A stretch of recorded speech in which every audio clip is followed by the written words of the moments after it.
아저씨, 오늘 비만 피하면 안 될까요? 그날 밤 빌딩 자동문 앞에 서 있던 아이들의 한마디가 한 남자의 인생을 완전히 바꿔놓았습니다. 여긴 애들이 있을 데가 아니야. 경비원은 그렇게 말하면서도 젖은 아이들의 손을 외면하지 못했습니다. 그리고 잠시 후 엘리베이터에서 내려온 한 남자. 이 건물의 주인이자 평생 돈만 믿고 살아온 재벌 회장이었습니다. 저 아이들 누구지? 그의 시선이 멈춘 곳은 아이들 목에 걸린 작은 은목걸이 하나. 그 순간 회장의 얼굴에서 색이 사라집니다. 30년 전 스스로 버렸다고 믿었던 과거가 조용히 그러나 잔인하게 그를 부르고 있었기 때문입니다. 이 이야기는 비를 피하려던 아이들과 가족을 피하며 살아온 한 남자가 가장 낮은 곳에서 마주친 진실의 기록입니다. 끝까지 보시면 아마 쉽게 눈을 떼지 못하실 겁니다. 오늘도 찾아와 주셔서 감사합니다. 구독과 좋아요는 큰 힘이 됩니다. 어디에서 보고 계신지 댓글로 나눠주세요. 행복과 건강이 늘 함께 하시길 바랍니다. 새벽 5시 반. 서울 강남의 40층짜리 대형 오피스 빌딩 앞은 아직 어둠에 잠겨 있었습니다. 가로등 불빛만이 유리 외벽을 따라 희미하게 반사되고 있었죠. 박정호는 경비실 의자에 앉아 낡은 보온병 뚜껑을 돌렸습니다. 김이 모락모락 피어오르는 보리차 향이 작은 공간을 채웠습니다. 72년을 살아온 몸은 새벽 추위에도 익숙해져 있었습니다. 무릎이 시큰거렸지만 참을 만했습니다. 평생 현장에서 시멘트 자루를 나르고 철근을 묶고 페인트 냄새를 맡으며 살았던 정호에게 이 경비 일자리는 그나마 앉아서 할 수 있는 마지막 일터였습니다. 이 시간 공기가 제일 솔직하지. 사람도 없고 거짓말도 없고. 정호는 혼잣말을 중얼거리며 보온병 뚜껑에 차를 따랐습니다. 김이 서린 유리창 너머로 출근 준비를 하는 사람들의 발걸음이 하나둘 보이기 시작했습니다. 고급 수입차에서 내리는 사람들, 명품 가방을 든 여자들, 빠른 걸음으로 지나가는 젊은 직장인들. 6시가 되자 자동문이 쉴 새 없이 열리기 시작했습니다. 늘 같은 얼굴들이었습니다. 33층 법무법인 변호사, 28층 투자회사 팀장, 15층 광고회사 디자이너. 정호는 모두의 얼굴을 알았습니다. 하지만 그들은 정호를 몰랐습니다. 좋은 아침입니다. 정호는 허리를 굽혀 인사를 건넸습니다. 대답은 없었습니다. 어쩌다 한두 명이 고개를 까딱이는 정도였죠. 대부분은 휴대폰을 보거나 이어폰을 낀 채 스쳐 지나갔습니다. 정호는 개의치 않았습니다. 이미 익숙한 풍경이었으니까요. 로비 중앙 벽면에는 커다란 사진이 걸려 있었습니다. 건물주 강윤석 회장이 신축 준공식에서 환하게 웃고 있는 모습이었습니다. 78세의 나이에도 꼿꼿한 자세, 맞춤 양복, 금태 안경, 카리스마 넘치는 눈빛.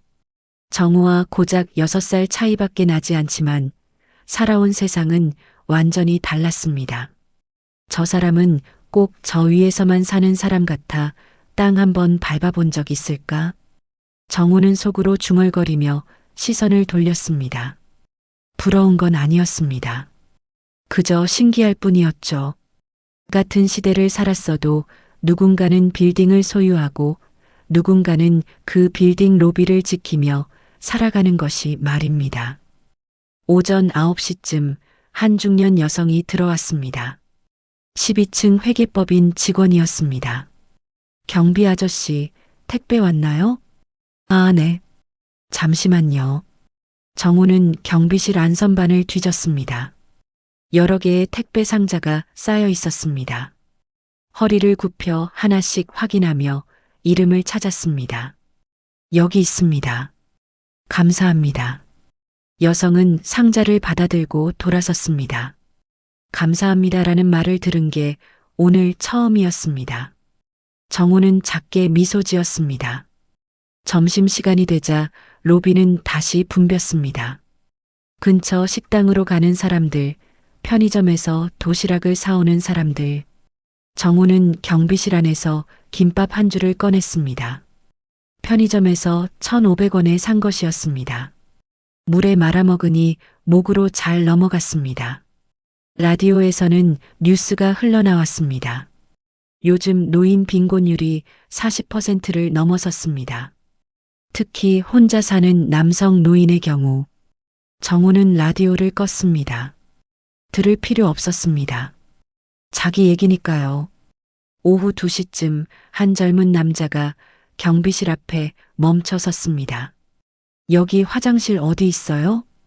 왼쪽으로 가시면 있습니다. 아, 네. 남자는 고맙다는 말도 없이 가버렸습니다.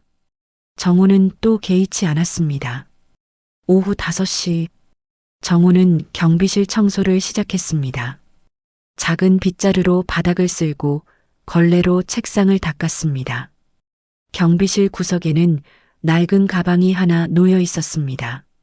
정우의 전 재산이었습니다. 옷 몇 벌, 세면도구, 그리고 오래된 사진 한 장. 정우는 가방 안에서 사진을 꺼냈습니다. 30년 전 찍은 가족 사진이었습니다. 젊은 정우와 아내, 그리고 20살쯤 된 딸. 딸은 카메라를 보지 않았습니다. 이미 그때부터 아버지를 멀리하고 있었습니다. 수진아. 정우는 딸의 얼굴을 쓰다듬었습니다. 사진 속 딸은 차갑게 굳어 있었습니다. 그 뒤로 얼마 지나지 않아 딸은 집을 나갔습니다. 아버지는 돈도 없고 배운 것도 없으니까 제 인생에 끼어들지 마세요. 전 아버지 없이도 잘 살 거예요. 딸의 마지막 말이 아직도 귓가에 맴돌았습니다.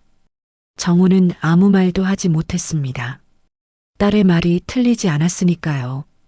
가난한 아버지는 딸에게 짐이었습니다. 그걸 알면서도 막을 수 없었던 자신이 한심했습니다.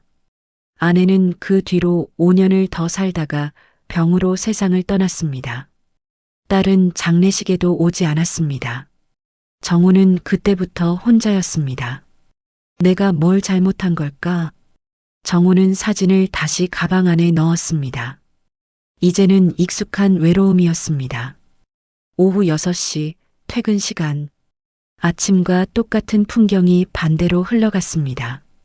사람들은 지친 얼굴로 빌딩을 빠져나갔습니다. 수고하셨습니다. 정우의 목소리만 로비에 울려 퍼졌습니다. 아무도 대답하지 않았습니다. 밤 9시, 빌딩은 조용해졌습니다. 대부분의 불이 꺼지고 야간 청소 직원들만 층층이 움직이고 있었습니다. 정우는 라디오를 다시 틀었습니다. 내일 오후부터 전국에 강한 비가 내리겠습니다. 천둥과 번개를 동반한 강우가 예상되오니 외출 시 우산을 꼭 챙기시기 바랍니다. 정우는 창밖을 바라보았습니다. 하늘이 흐려지기 시작했습니다. 바람도 불었습니다. 내일은 비가 오겠구나. 밤 11시, 정우는 경비실 안간히 침대에 누웠습니다. 집이라고 부를 곳이 따로 없었습니다. 고시원 월세도 밀린 지 오래였고 그냥 여기서 자는 게 편했습니다. 어차피 내일 새벽에 또 여기서 시작해야 하니까요. 천장을 바라보니 금이 가 있었습니다. 작은 금이었지만 점점 커지고 있었습니다. 마치 정우의 인생처럼 그날도 평범하게 지나가는 듯 했습니다. 내일도 모레도 똑같을 거라 생각했습니다.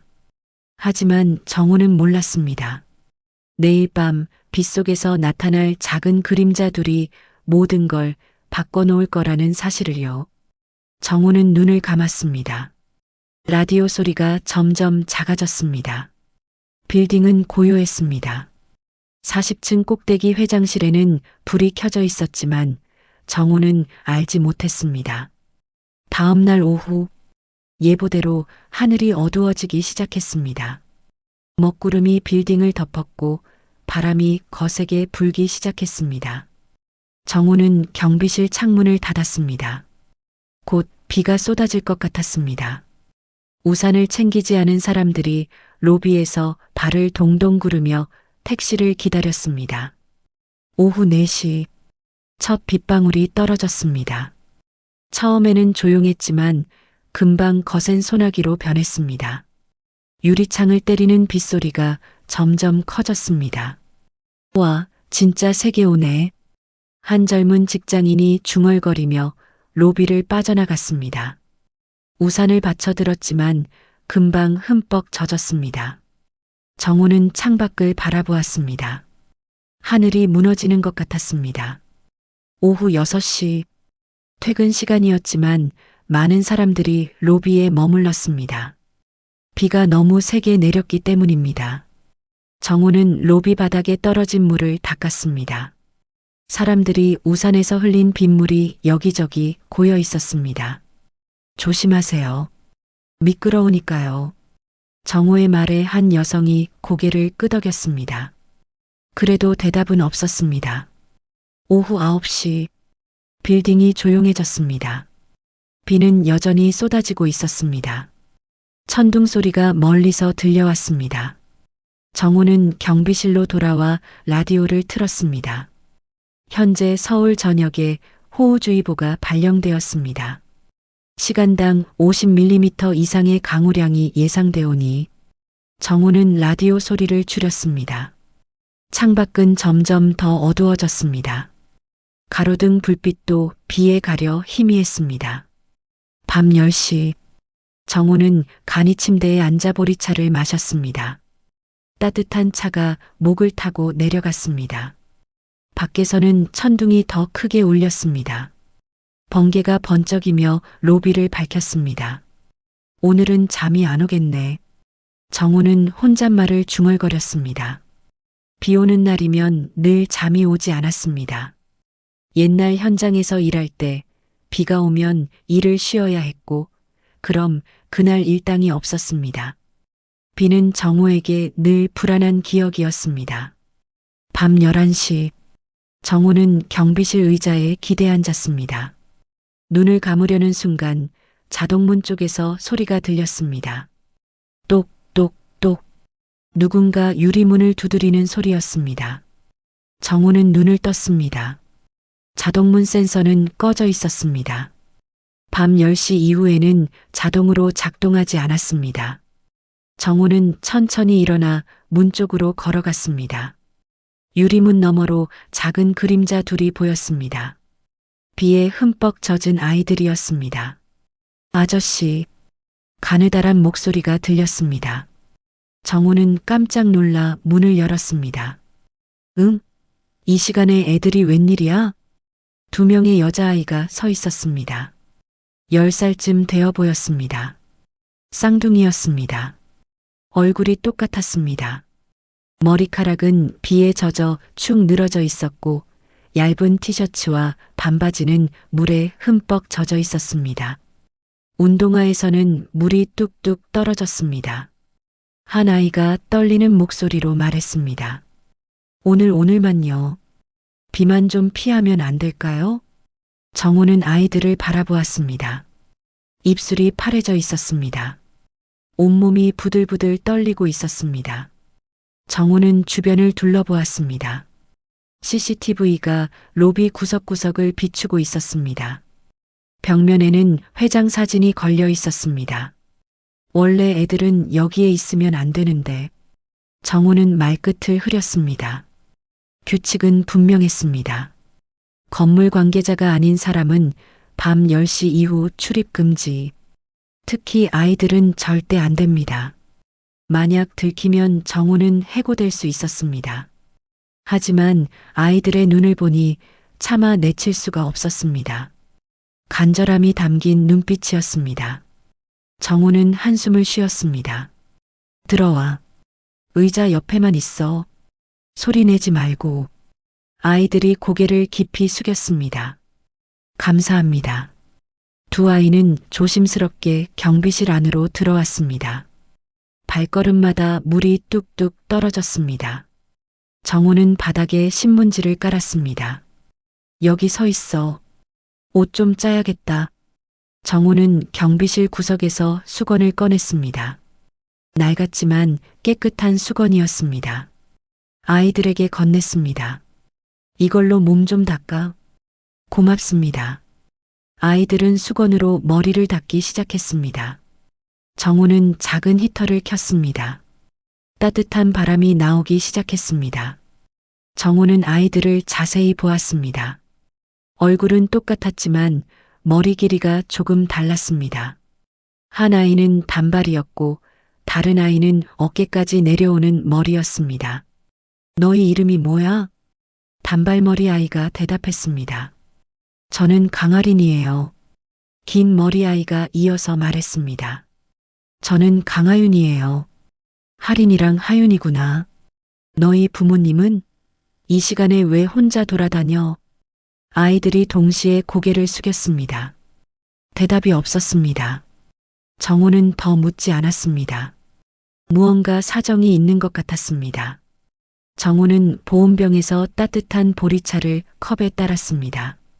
이거라도 마셔. 몸 좀 녹여야지. 하린이 두 손으로 컵을 받았습니다. 감사합니다. 하윤도 컵을 받아들었습니다. 따뜻한 김이 아이들 얼굴을 감쌌습니다. 아이들은 조심스럽게 차를 마셨습니다. 정우는 경비실 의자에 앉아 아이들을 바라보았습니다. 옷은 해졌고 운동화는 구멍이 나 있었습니다. 영양 상태도 좋아 보이지 않았습니다. 팔이 너무 가늘었습니다. 너희 밥은 먹었어? 하린이 고개를 저었습니다. 점심만 먹었어요. 정우는 가방에서 과자 한 봉지를 꺼냈습니다. 편의점에서 산 새우깡이었습니다. 이거 먹어. 많진 않지만. 정말 먹어도 돼요? 그래, 먹어. 아이들은 과자를 받아 조금씩 먹기 시작했습니다. 천천히 아껴 먹었습니다. 정우는 가슴이 아팠습니다. 밖에서는 천둥이 계속 울렸습니다.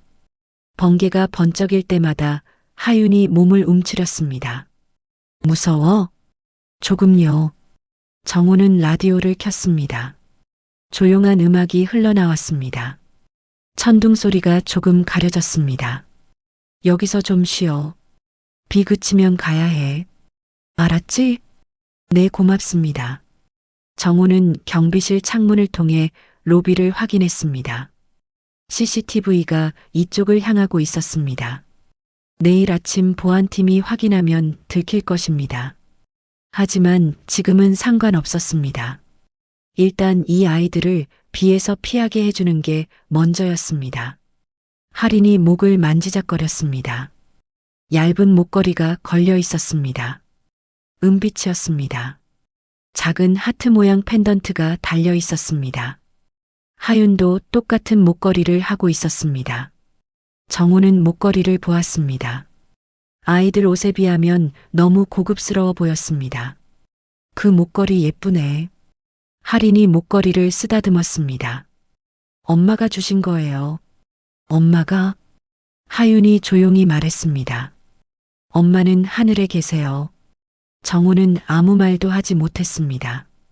아이들의 얼굴에 슬픔이 번졌습니다. 밖에서는 비가 더 세게 쏟아졌습니다. 천둥이 빌딩을 흔들었습니다. 정우는 히터를 더 가까이 당겼습니다. 오늘은 여기서 자도 돼. 내일 아침에 얘기하자.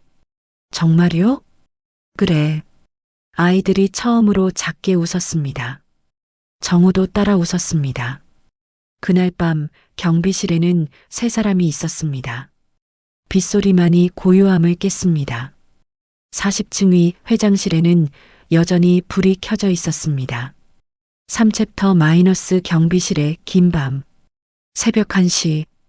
빗소리는 여전했습니다. 경비실 안은 따뜻했습니다.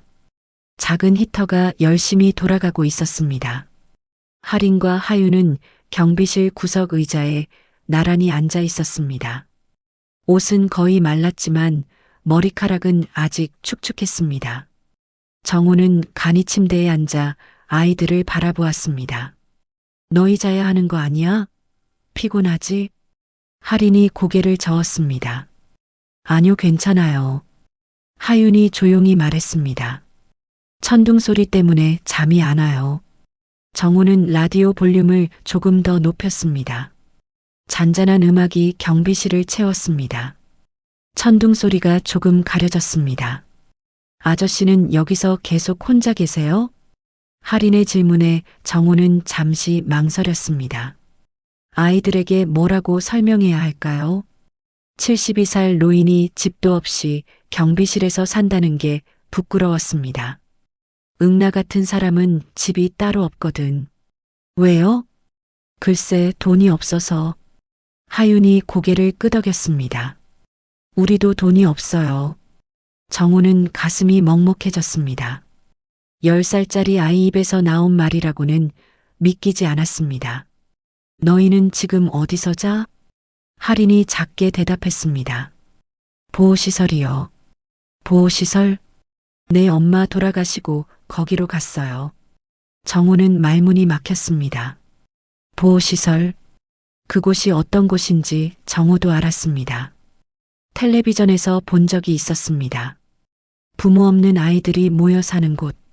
따뜻하다고는 하지만 결국 남의 손에 맡겨진 아이들이었습니다. 거기는 좋아? 할인이 애써 웃었습니다. 내 밥도 주고 잘 곳도 있어요. 하지만 눈빛은 슬펐습니다. 정우는 더 묻지 않았습니다. 하윤이 목을 만지작거렸습니다. 은빛 목걸이가 히터 불빛에 반짝였습니다. 작은 하트 모양 펜던트였습니다. 정우는 그제야 목걸이를 자세히 보았습니다. 그 목걸이 어디서 난 거야? 할인이 자신의 목걸이도 만졌습니다. 똑같은 디자인이었습니다. 엄마가 주신 거예요. 엄마가? 내 엄마가 돌아가시기 전에 우리한테 하나씩 주셨어요. 절대 팔지 말라고 하셨어요. 하윤이 펜던트를 쓰다듬었습니다. 이거 안쪽에 글자가 있어요. 글자? 내 윤이라고 써 있어요. 정우는 눈을 가늘게 떴습니다. 윤? 무슨 뜻이야? 할인이 고개를 저었습니다. 몰라요. 엄마가 말 안 해주셨어요. 그냥 윤자 들어간 사람 만나면 이거 보여주라고만 했어요. 정우는 고개를 갸우뚱했습니다. 이상한 말이었습니다. 왜 윤자 들어간 사람한테 보여주라고 했을까요? 엄마는 언제 돌아가셨어? 아이들이 동시에 고개를 숙였습니다. 하윤의 목소리가 떨렸습니다. 3년 전이요. 그래, 많이 보고 싶겠다. 네. 경비실이 조용해졌습니다. 빗소리만 들렸습니다. 정우는 자신도 모르게 딸 생각이 났습니다. 30년 전 딸 수진이 집을 나간 날, 정우는 아무것도 해줄 수 없었습니다. 돈도 없었고 힘도 없었습니다. 딸은 가난한 아버지가 부끄러웠을 것입니다. 아저씨는 가족 있어요? 할인의 질문에 정우는 잠시 망설였습니다. 있긴 한데 이제 연락 안 해. 왜요? 아빠가 잘못해서. 무슨 잘못이요? 정우는 쓴웃음을 지었습니다. 가난한 게 잘못이었나 봐. 아이들은 대답하지 않았습니다. 무슨 말인지 잘 이해하지 못하는 것 같았습니다. 정우는 다행이라고 생각했습니다. 아이들은 아직 몰라도 됐습니다. 정우는 가방에서 낡은 사진을 꺼냈습니다. 30년 전 가족 사진이었습니다. 이 사람이 내 딸이야. 할인이 사진을 들여다보았습니다. 예쁘네요. 그치? 엄마 닮아서 예뻤지. 하윤이 물었습니다. 지금은 어디 있어요? 모르겠어. 연락이 안 돼서. 찾아보지 그래요? 정우는 고개를 저었습니다. 찾아봐야 소용없어. 날 보고 싶어 하지 않을 테니까. 왜요? 아빠가 부끄러운 사람이니까. 정우의 목소리가 떨렸습니다. 아이들은 조용히 정우를 바라보았습니다. 할인이 조심스럽게 말했습니다. 우리 엄마는요, 우리한테 부끄러운 사람 없다고 했어요. 그래. 내 엄마가 그랬어요. 사람은 다 소중하다고. 돈이 많든 적든 배웠든 못 배웠든 그냥 사람이면 다 소중하다고. 정우는 목이 메었습니다. 아이들 엄마는 좋은 사람이었던 것 같습니다. 엄마 말이 맞네. 하윤이 고개를 끄덕였습니다. 아저씨도 소중한 사람이에요. 정우는 눈시울이 붉어졌습니다. 72년을 살면서 누군가에게 소중하다는 말을 들은 게 언제였을까요? 기억나지 않았습니다. 고맙구나. 정우는 사진을 다시 가방에 넣었습니다. 밖에서는 천둥이 점점 작아지고 있었습니다. 비도 조금씩 약해지는 것 같았습니다. 이제 좀 자야겠다. 내일 아침에 보호시설 연락해야 할 테니까. 아이들이 고개를 끄덕였습니다. 정우는 간이 침대를 아이들에게 내주었습니다. 여기서 자. 아저씨는요? 나는 의자에서 자면 돼. 미안해요. 괜찮아. 어차피 늘 의자에서 자니까. 아이들이 침대에 누웠습니다. 정우는 담요를 덮어주었습니다. 얇은 담요였지만 없는 것보다는 나았습니다. 잘 자. 아저씨도 잘 자요. 정우는 의자에 앉아 눈을 감았습니다. 하지만 잠이 오지 않았습니다. 마음이 복잡했습니다. 사는 게 이렇게 닮을 수도 있나? 정우는 생각했습니다. 자신도 딸을 잃었고 이 아이들도 엄마를 잃었습니다. 모두 외로운 사람들이었습니다. 빗소리가 점점 작아졌습니다. 새벽이 다가오고 있었습니다. 40층 위 회장실 불은 여전히 켜져 있었습니다. 4챕터 마이너스 회장실에서 내려온 호출. 다음 날 아침 새벽 6시 정우는 의자에서 눈을 떴습니다. 목이 뻐근했습니다. 밤새 제대로 자지 못했습니다. 경비실 안을 둘러보니 하린과 하윤이 아직 자고 있었습니다. 담요를 꼭 끌어안고 있었습니다. 정우는 조심스럽게 일어났습니다. 창밖을 보니 비는 그쳤습니다. 하늘은 맑았습니다. 어젯밤의 폭우가 거짓말 같았습니다. 일어나야 하는데 정우는 시계를 보았습니다. 곧 직원들이 출근할 시간이었습니다. 아이들을 깨워야 했습니다. 얘들아, 일어나. 하린이 먼저 눈을 떴습니다. 눈을 비비며 일어났습니다. 아침이에요? 응. 이제 보내줘야 해. 하윤도 눈을 떴습니다. 아이들은 천천히 일어났습니다. 머리카락이 헝클어져 있었습니다. 세수는 어디서 해요? 로비 화장실 가서 해. 빨리 다녀와야 해. 아이들이 경비실을 나갔습니다. 정우는 간이 침대를 정리했습니다. 담요를 개고 베개를 놓았습니다. 흔적을 지워야 했습니다. 6시 30분. 아이들이 돌아왔습니다. 얼굴을 씻고 왔지만 옷은 여전히 해졌습니다. 이제 가야 해? 하린의 목소리가 작았습니다. 정우는 고개를 끄덕였습니다. 응. 사람들 오기 전에. 네. 아이들이 경비실 문 쪽으로 걸어갔습니다. 하윤이 돌아서서 말했습니다. 아저씨 고마웠어요. 괜찮아. 조심해서 가. 아이들이 로비를 건너기 시작했습니다. 그때였습니다. 삐삐삐삐. 정우의 무전기에서 소리가 났습니다. 보안팀이었습니다. 경비실 응답하세요. 정우는 무전기를 들었습니다. 네, 경비실입니다. 어젯밤 CCTV 확인했습니다. 로비에 아이들이 있었던 것 같은데요. 정우의 심장이 쿵쾅거렸습니다. 들켰습니다. 그게 아이들이 비를 피하려고 해서 지금 회장님께 보고 올라갑니다. 대기하세요. 무전기가 끊겼습니다. 정우는 식은땀이 났습니다. 회장한테 보고가 올라간다는 건 해고를 의미했습니다. 아저씨 우리 때문에. 하린이 불안한 얼굴로 말했습니다. 정우는 손을 저었습니다. 괜찮아. 너희 잘못 아니야. 하지만 빨리 가. 더 늦으면 안 돼. 아이들이 망설였습니다. 하지만 정우가 재촉하자 천천히 자동문 쪽으로 걸어갔습니다. 바로 그때 엘리베이터 문이 열렸습니다. 강윤석 회장이 내렸습니다. 78세의 나이에도 꼿꼿한 자세였습니다. 검은색 양복을 말끔하게 차려입었고 금태 안경을 쓰고 있었습니다. 뒤에는 비서 2명이 따라왔습니다. 정호는 얼어붙었습니다. 회장을 이렇게 가까이서 본 건 처음이었습니다. 윤석의 시선이 로비를 훑었습니다. 그리고 아이들에게 멈췄습니다. 어젯밤 CCTV에 이상한 장면이 찍혔다고 하던데 윤석의 목소리는 차갑고 날카로웠습니다. 정호는 허리를 굽혔습니다. 죄송합니다, 회장님. 아이들이 비를 피하려고 해서. 규칙은 알고 계시죠? 네, 알고 있습니다. 윤석은 비서를 돌아보았습니다. 인사팀에 연락해서.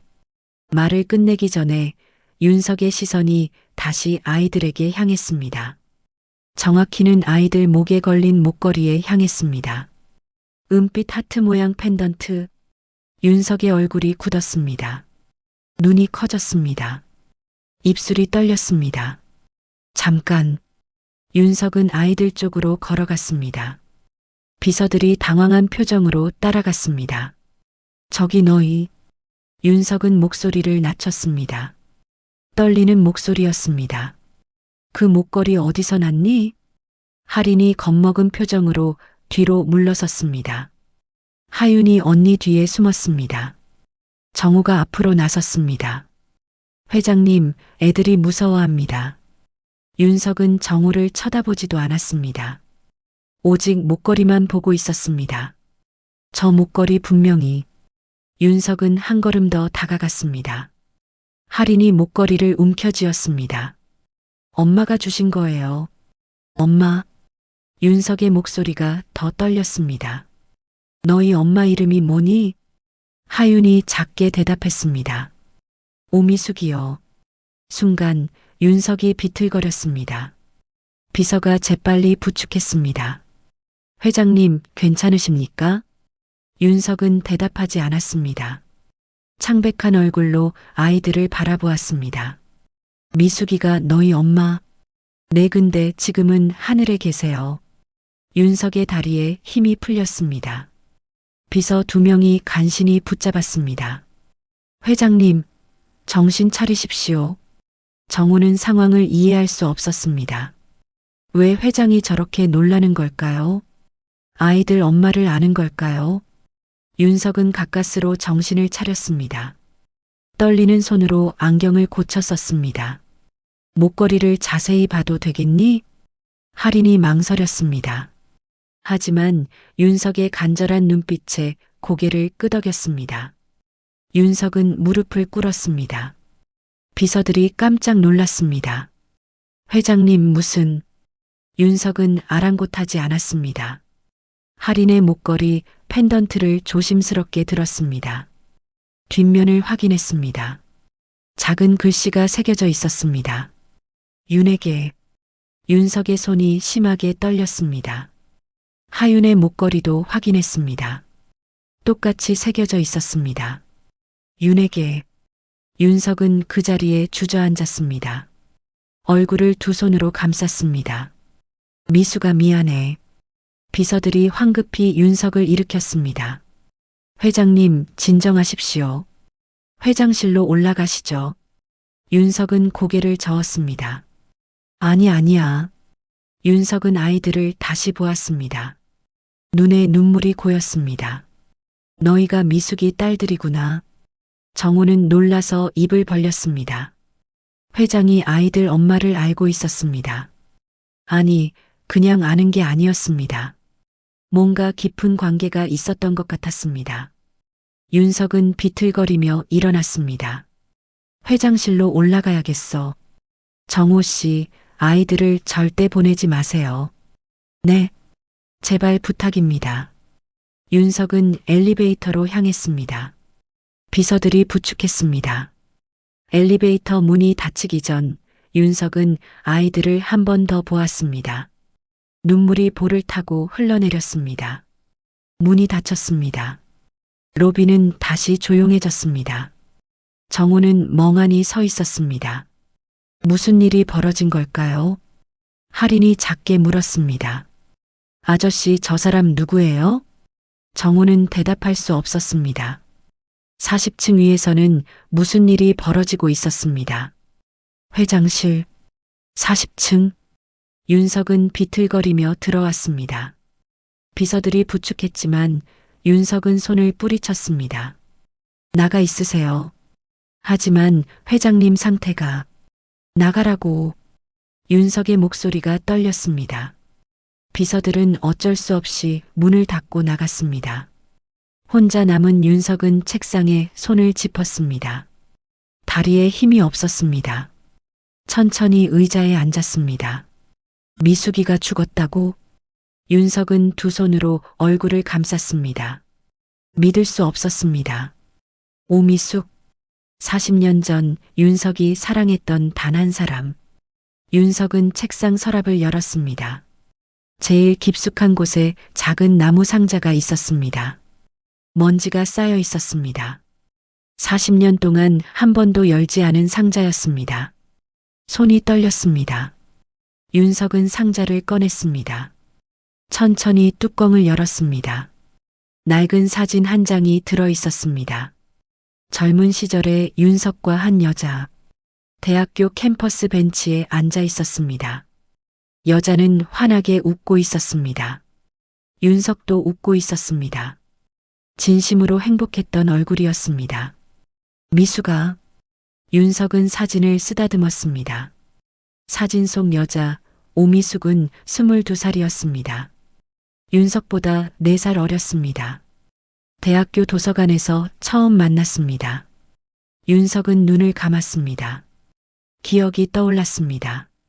40년 전 겨울, 가난한 대학생 윤석은 도서관에서 아르바이트를 했습니다. 책을 정리하고 청소를 하며 학비를 벌었습니다. 그때 미숙을 만났습니다. 저기 경제학 책 어디 있나요? 맑은 목소리였습니다. 윤석은 고개를 들었습니다. 예쁜 여학생이 서 있었습니다. 이쪽입니다. 그렇게 시작되었습니다. 미숙은 자주 도서관에 왔습니다. 윤석과 이야기를 나눴습니다. 점점 가까워졌습니다. 윤석 씨는 졸업하면 뭐 하고 싶어요? 글쎄요, 돈 많이 벌고 싶어요. 왜요? 가난하게 살기 싫어서요. 미숙은 웃었습니다. 돈보다 중요한 게 있어요. 뭔데요? 사랑하는 사람이랑 함께 있는 거요. 윤석은 그때 몰랐습니다. 미숙의 말이 진리라는 걸. 1년 후 둘은 사귀기 시작했습니다. 윤석은 처음으로 행복했습니다. 가난해도 괜찮았습니다. 미숙이 옆에 있으니까요. 어느 날 윤석은 미숙에게 선물을 줬습니다. 아르바이트로 모은 돈으로 산 은 목걸이였습니다. 하트 모양 펜던트가 달린 목걸이. 이게 뭐예요? 선물이요. 많이 비싸진 않아요. 미안해요. 미숙은 눈물을 글썽였습니다. 바보, 이게 얼마짜리든 상관없어요. 윤석 씨가 준 거니까 소중해요. 윤석은 목걸이 뒷면에 글씨를 새겼습니다. 윤에게 평생 간직할게요. 미숙의 약속이었습니다. 하지만 그 약속은 지켜지지 못했습니다. 미숙의 집안이 문제였습니다. 미숙은 부유한 집안 딸이었습니다. 윤석은 몰랐습니다. 미숙이 숨겼으니까요. 졸업 후 미숙의 부모가 알았습니다. 딸이 가난한 남자를 사귄다는 걸. 당장 헤어지세요. 미숙의 아버지가 윤석을 불렀습니다. 차갑고 단호했습니다. 미숙이를 사랑합니다. 사랑으로 밥 먹고 삽니까? 당신 같은 사람이랑 우리 딸을 살게 할 순 없어요. 열심히 일하겠습니다. 아니, 당신은 딸을 불행하게 만들 겁니다. 가난은 대물림 됩니다. 윤석은 아무 말도 할 수 없었습니다. 사실이었으니까요. 200만 원 드리겠습니다. 딸 앞에서 사라지세요. 윤석은 돈을 받았습니다. 부끄러웠지만 필요했습니다. 그 돈으로 사업을 시작할 수 있었으니까요. 미숙을 만나지 않았습니다. 전화도 받지 않았습니다. 편지도 찢었습니다. 윤석은 돈을 벌기 시작했습니다. 미친 듯이 일했습니다. 사업이 성공했습니다. 부자가 되었습니다. 빌딩을 샀습니다. 하지만 미숙은 없었습니다. 30년이 흘렀습니다. 윤석은 미숙을 찾지 않았습니다. 찾을 용기가 없었습니다. 돈을 선택한 자신이 부끄러웠습니다. 그리고 이제 미숙이가 죽었다고 윤석의 눈에서 눈물이 떨어졌습니다. 사진 위로 떨어졌습니다. 미안해 미숙아 정말 미안해. 윤석은 흐느꼈습니다. 78년을 살면서 단 한 번도 울지 않았던 사람이 울었습니다. 책상 위 전화기가 울렸습니다. 윤석은 눈물을 닦고 받았습니다. 회장님, 보안팀입니다. 아이들에 대해 조사했습니다. 말해보세요. 아이들은 서초구 보호시설에 있습니다. 3년 전부터요. 어머니 오미숙 씨는 3년 전 병으로 사망했습니다. 윤석의 손이 떨렸습니다. 아이들 아버지는요? 기록이 없습니다. 미혼모였던 것 같습니다. 미혼모? 윤석은 숨이 막혔습니다. 미숙이 혼자 아이들을 낳았다는 얘기였습니다. 더 조사해 주세요. 아이들 생부가 누군지 알아내야 합니다. 알겠습니다. 전화를 끊었습니다. 윤석은 창밖을 바라보았습니다. 설마 내 아이일까? 윤석은 떨렸습니다. 만약 그렇다면 자신은 40년 동안 아이들을 버린 셈이었습니다. 안 돼, 그럴 리 없어. 하지만 목걸이가 증거였습니다. 윤에게라고 새겨진 목걸이. 미숙이 딸들에게 물려준 목걸이. 윤석은 책상에 머리를 묻었습니다. 미숙아, 내가 뭘 한 거야? 회장실은 조용했습니다. 40층 아래 정호가 아이들과 함께 기다리고 있었습니다. 진실이 밝혀지려 하고 있었습니다. 이틀 후 오후 2시 윤석은 회장실에 앉아 있었습니다. 책상 위에는 서류 한 뭉치가 놓여 있었습니다. 보안팀이 조사한 자료였습니다. 윤석은 손이 떨렸습니다. 서류를 펼치기가 두려웠습니다.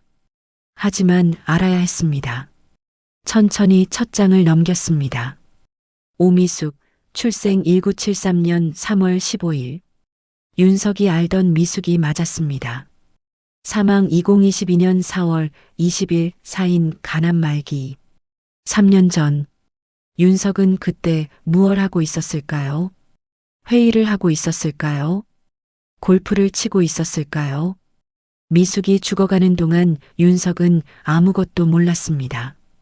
다음 장을 넘겼습니다. 자녀 강아린 강하윤 쌍둥이 2015년생. 윤석은 계산했습니다. 2015년.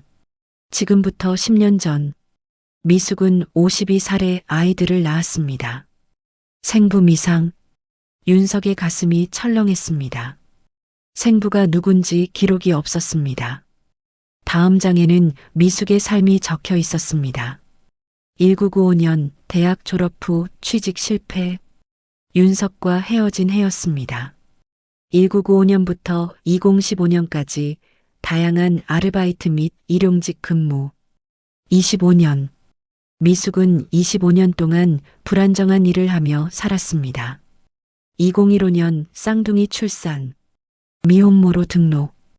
2015년부터 2022년까지 편의점 야간 근무. 윤석은 눈을 감았습니다.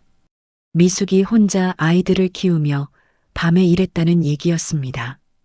2021년 간암 진단. 2022년 4월 사망. 향년 53세. 윤석은 서류를 내려놓았습니다. 숨이 막혔습니다. 전화기를 들었습니다. 보안팀장에게 전화했습니다. 팀장, 더 조사한 게 있습니까? 네, 회장님. 중요한 사실을 발견했습니다. 말씀하세요. 오미숙 씨의 친정 가족을 찾았습니다. 윤석의 심장이 뛰었습니다. 어디 있습니까? 강남구에 살고 있습니다. 아버지 오정수 씨는 이미 10년 전 사망했고 어머니 김순자 씨와 남동생 오민호 씨가 살고 있습니다. 미숙 씨 가족이 강남에? 네. 상당한 자산가입니다. 아파트 가격만 20억 정도 됩니다. 윤석은 이해할 수 없었습니다. 그럼 왜 미숙 씨는 가난하게 살았습니까? 왜 가족이 도와주지 않았습니까? 팀장이 침묵했습니다. 그리고 조심스럽게 말했습니다. 더 조사한 결과 오미숙 씨는 2013년에 가족과 완전히 연을 끊었습니다. 왜죠? 임신 사실을 알렸을 때 가족이 낙태를 강요했답니다. 하지만 오미숙 씨가 거부했고 그 뒤로 가족이 연락을 끊었습니다. 윤석은 주먹을 쥐었습니다. 아이들이 태어난 뒤에도요? 내 어머니 김순자 씨 증언에 따르면 딸이 미혼모로 살겠다고 했을 때 집안 망신이라며 관계를 끊었다고 합니다. 그럼 미숙 씨가 병들었을 때는요? 죽을 때는요? 가족은 몰랐다고 합니다. 오미숙 씨가 연락하지 않았답니다. 윤석의 눈에서 눈물이 흘렀습니다. 아이들은요? 미숙 씨가 죽은 뒤 아이들은 왜 가족이 안 데려갔습니까? 팀장의 목소리가 낮아졌습니다. 김순자 씨 말로는 미혼모의 자식들을 키울 수 없다고 했답니다. 보호시설에 보내는 게 낫다고 판단했답니다. 윤석은 책상을 쳤습니다. 쿵 소리가 회장실에 울렸습니다. 그게 말이 됩니까? 친손녀들인데 저도 이해하기 힘듭니다. 윤석은 숨을 크게 들이쉬었습니다. 화를 가라앉혀야 했습니다. DNA 검사 결과는 나왔습니까? 네, 나왔습니다. 윤석의 손이 떨렸습니다. 말씀하세요. 회장님과 아이들의 친자 확률은 99.9%입니다. 전화기가 손에서 떨어졌습니다. 윤석은 의자에서 무너졌습니다. 바닥에 주저앉았습니다. 내 딸들이야, 내 딸들. 윤석은 흐느꼈습니다. 78년을 살면서 가장 큰 충격이었습니다. 미숙은 윤석과 헤어진 후에도 윤석을 사랑했습니다. 그리고 혼자 임신했습니다. 아니, 어쩌면 헤어지기 전에 이미 임신했을지도 몰랐습니다. 하지만 윤석은 몰랐습니다. 미숙은 말하지 않았습니다. 35년 동안 혼자 살았습니다. 가족에게 버림받고 가난하게 살면서도 아이들을 지켰습니다. 그리고 죽었습니다. 윤석은 일어나지 못했습니다. 바닥에 앉아 울었습니다. 미안해, 미수가 정말 미안해. 전화기 너머로 팀장의 목소리가 들렸습니다. 회장님, 괜찮으십니까? 윤석은 전화기를 주었습니다. 김순자 씨와 오민호 씨 주소를 주세요. 네. 왜? 당장 주세요. 팀장이 주소를 알려줬습니다. 윤석은 받아 적었습니다. 고맙습니다. 오늘은 이만 끊겠습니다. 전화를 끊었습니다. 윤석은 책상에서 차 키를 집었습니다. 직접 운전할 작정이었습니다. 미숙이 가족들 직접 만나야겠어. 윤석은 회장실을 나섰습니다. 비서들이 놀라며 따라왔습니다. 회장님, 어디 가십니까? 강남. 혼자 갈 겁니다. 하지만 윤석은 손을 저었습니다. 따라오지 마세요. 윤석은 엘리베이터를 탔습니다. 1층으로 내려갔습니다. 로비를 지나가는데 경비실에서 아이들이 보였습니다. 정우와 함께 앉아 있었습니다. 윤석은 발걸음을 멈췄습니다. 아이들을 바라보았습니다. 내 딸들, 미숙이가 남긴 내 딸들. 윤석은 다가가고 싶었습니다. 하지만 참았습니다. 아직은 아니었습니다. 먼저 미숙의 가족을 만나야 했습니다. 윤석은 로비를 빠져나갔습니다. 주차장으로 향했습니다. 차에 시동을 걸었습니다. 핸들을 잡은 손이 떨렸습니다. 미수가 조금만 기다려. 내가 우리 딸들 꼭 지킬게. 차가 출발했습니다. 강남으로 향했습니다. 진실과의 대면이 시작되려 하고 있었습니다. 오후 3시 강남의 한 고급 아파트. 윤석은 현관 앞에 섰습니다. 초인종을 누르기 전 숨을 크게 들이쉬었습니다. 딩동. 잠시 후 문이 열렸습니다. 70대 여성이 나왔습니다. 김순자였습니다. 미숙의 어머니였습니다. 누구세요? 강윤석이라고 합니다. 순자의 얼굴이 굳었습니다. 윤석이라는 이름을 알고 있었습니다. 당신이 그 남자. 네. 미숙 씨와 사귀었던 사람입니다. 순자는 문을 닫으려 했습니다. 윤석이 재빨리 말했습니다. 하린이와 하윤이 이야기를 하러 왔습니다. 순자의 손이 멈췄습니다. 그 아이들이 무슨 상관입니까? 제 딸들입니다. 순자의 얼굴이 일그러졌습니다. 들어오세요. 거실로 들어갔습니다. 넓고 호화로웠습니다. 명품 가구들이 가득했습니다. 윤석은 소파에 앉지 않았습니다. 서서 말했습니다. 왜 아이들을 버렸습니까? 순자는 비웃었습니다. 버렸다뇨? 보호시설에 보낸 겁니다. 잘 키워주는 곳이죠. 잘 키워준다고요? 친손녀들을 남에게 맡긴 게 잘 키우는 겁니까? 미혼모의 자식들을 우리가 왜 키웁니까? 집안 망신입니다. 윤석은 주먹을 쥐었습니다. 미숙 씨가 병들었을 때도 모른 척 했다고요? 딸이 연락하지 않았어요. 우리가 어떻게 압니까? 거짓말 마세요. 미숙 씨가 얼마나 외로웠을지 생각해 보셨습니까? 순자가 소리쳤습니다. 외로우면 어쩝니까? 제 선택이었어요. 우리 말 들었으면 아이들 낳지도 않았을 겁니다. 윤석은 참을 수 없었습니다. 다가가서 말했습니다.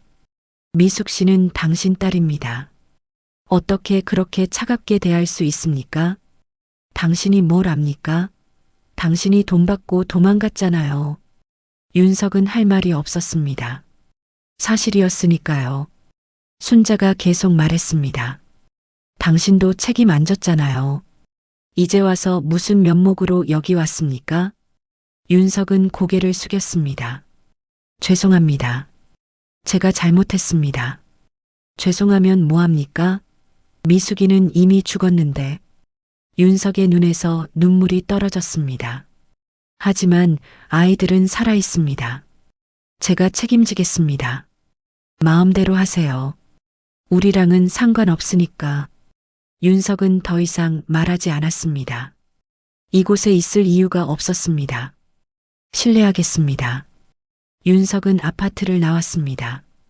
차에 올라타 핸들을 잡았습니다. 손이 떨렸습니다. 화가 났습니다. 슬펐습니다. 미수가 넌 이런 사람들 때문에 고생했구나.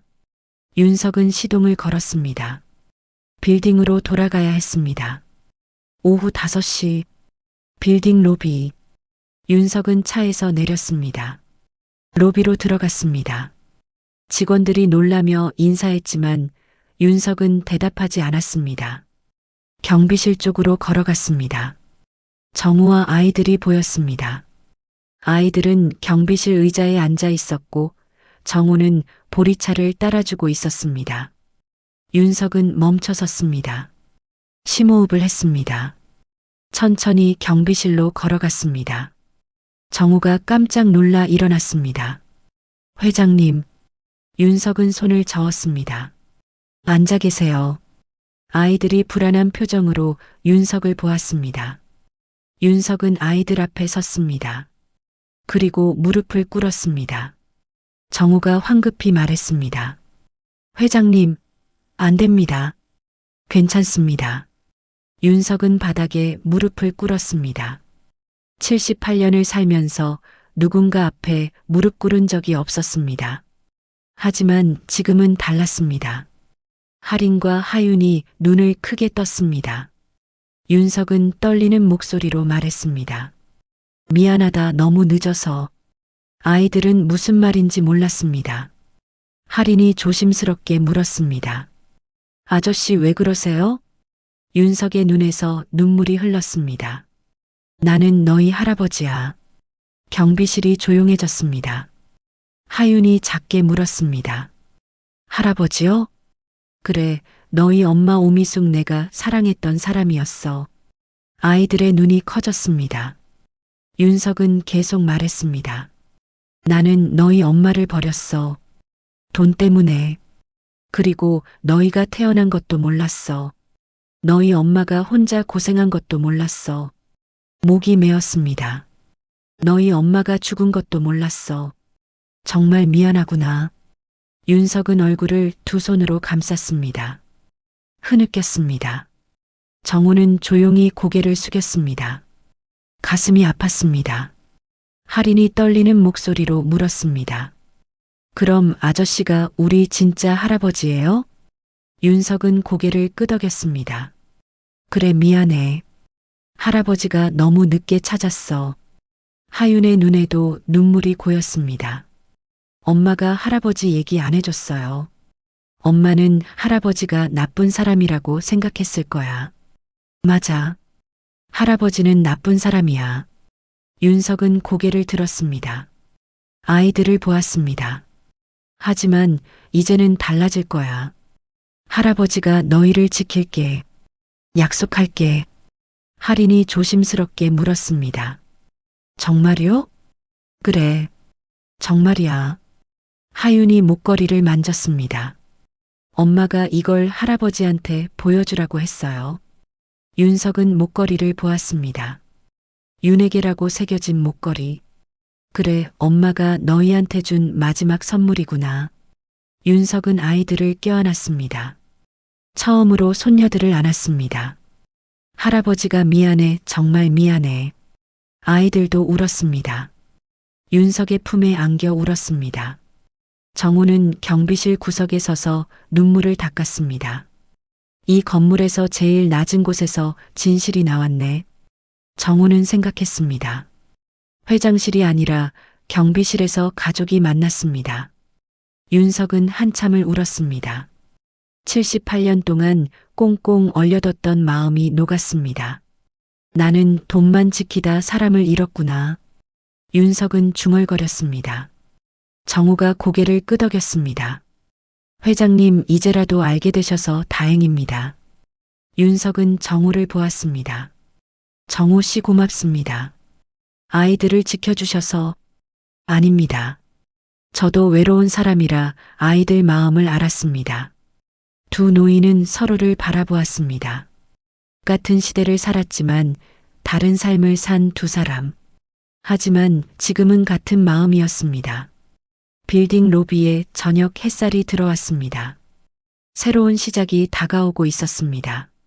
석 달 후 새벽 6시 빌딩 로비는 여느 때와 같았습니다. 하지만 자세히 보면 달라진 게 있었습니다. 로비 벽면 윤석 회장 사진 옆에 아이들 그림이 걸려 있었습니다. 할인과 하윤이 그린 그림이었습니다. 무지개와 집, 그리고 세 사람이 손을 잡고 있는 그림. 경비실도 달라졌습니다. 예전보다 훨씬 깨끗했습니다. 새 의자와 책상이 들어왔고 작은 냉장고도 있었습니다. 벽에는 안전관리실이라는 새 팻말이 붙어 있었습니다. 정우는 의자에 앉아 따뜻한 커피를 마셨습니다. 편의점 커피가 아니라 제대로 된 원두 커피였습니다. 회장이 직접 사다 준 커피 머신으로 내린 것이었습니다. 맛있네. 정우는 작게 웃었습니다. 석 달 전과는 모든 게 달랐습니다. 윤석은 아이들을 정식으로 입양했습니다. 법원에서 승인이 났고 호적에도 올랐습니다. 강할인, 강하윤은 이제 윤석의 손녀가 아니라 법적으로도 가족이 되었습니다. 아이들은 보호시설에서 나와 윤석의 집으로 왔습니다. 강남의 넓은 아파트였습니다. 각자 방도 있었고 학교도 다니기 시작했습니다. 하지만 윤석은 매일 아침 아이들을 데리고 빌딩에 왔습니다. 정우를 만나기 위해서였습니다. 오전 8시 엘리베이터 문이 열렸습니다. 윤석과 아이들이 내렸습니다. 아이들은 깨끗한 교복을 입고 있었습니다. 새 가방도 메고 있었습니다. 정우 할아버지, 할인과 하윤이 달려왔습니다. 정우는 일어나 아이들을 맞았습니다. 왔구나. 학교 가기 전에 들렀어? 네. 할아버지 보고 싶었어요. 정우는 환하게 웃었습니다. 석 달 전만 해도 상상할 수 없었던 일이었습니다. 누군가 자신을 보고 싶어 한다는 것이. 윤석도 다가왔습니다. 정우 씨, 커피 드시고 계셨네요. 네, 회장님. 맛있게 먹고 있습니다. 회장님이라고 부르지 마세요. 그냥 윤석이라고 하시죠. 정우는 손을 저었습니다. 그럴 순 없습니다. 왜 없습니까? 우리 이제 가족 아닙니까? 윤석의 말에 정우는 어색하게 웃었습니다. 가족이라는 말이 아직도 낯설었습니다. 윤석은 석 달 전 정우에게 제안했었습니다. 정우 씨, 경비실이 아니라 우리 집으로 오시죠. 아이들한테 할아버지 말고 또 한 분 필요합니다. 정우는 거절했습니다. 저 같은 사람이 회장님 댁에 어떻게 들어갑니까? 무슨 말씀입니까? 아이들이 정우 씨를 할아버지라고 부르고 싶어 합니다. 하지만 제발 부탁입니다. 저도 외로운 사람입니다. 함께 살아요. 하지만 정우는 끝까지 거절했습니다. 대신 다른 제안을 했습니다.